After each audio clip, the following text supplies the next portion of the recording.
영화는 종종 우리가 경험하지 못한 세계로 안내하지만 그 중에서도 실화를 바탕으로 한 영화는 현실의 무게를 담고 있어 특별한 감동을 줍니다. 스크린 속 이야기들이 실제로 일어난 사건이라는 사실을 알게 될 때 우리는 그 인물들의 감정과 상황에 더 깊이 공감하게 됩니다. 그런 영화는 잊혀진 역사의 순간들을 되짚으며 우리가 살아가면서 놓치기 쉬운 중요한 교훈을 전해줍니다. 때로는 가슴 아픈 비극으로, 때로는 숭고한 희생으로 이 영화들은 단순한 오락을 넘어 우리에게 깊은 성찰을 이끌어냅니다.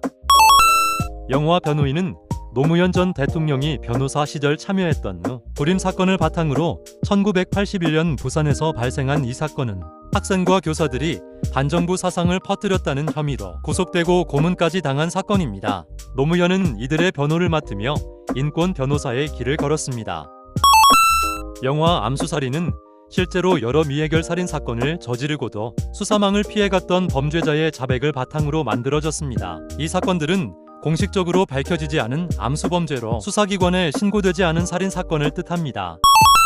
영화 도가니는 2005년 광주 인어학교에서 발생한 실화입니다. 청각장애 학생들이 교장 및 교사들에게 성폭력을 당하고도 오랫동안 묻혀있던 이 사건은 영화 개봉 후에 한국 사회에 큰 충격을 주었고 법 개정까지 이어졌습니다.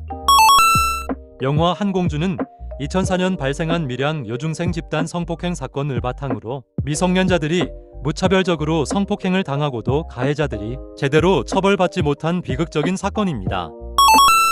영화 살인의 추억은 1986년부터 1991년까지 경기도 화성에서 발생한 화성 연쇄 살인 사건을 바탕으로 만들었습니다. 이 사건은 총 10명의 여성을 살해한 연쇄 살인 사건으로 30여 년 후 DNA 증거를 통해 범인 이춘재가 밝혀졌습니다.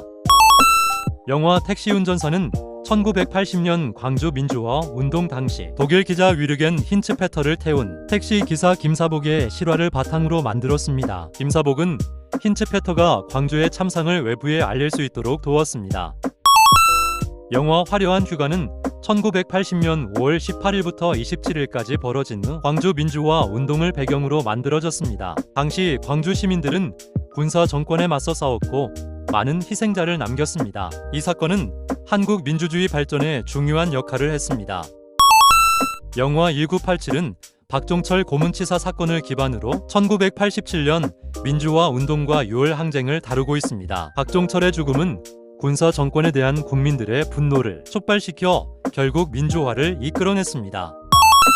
영화 말모이는 조선어 학회의 조선어 사전 편찬 과정을 바탕으로 합니다. 일제강점기 동안 한국의 언어와 문화를 지키기 위해 조선어 학회가 비밀리에 사전을 편찬하려던 노력은 일제의 방해로 좌절되었지만 한국의 문화 보존에 중요한 역할을 했습니다. 영화 공작은 실존 인물인 박채서 전 국정원 요원의 이야기입니다. 박채서는 1990년대 북핵 개발 상황을 알리기 위해 북한의 침투에 스파이로 활동했습니다.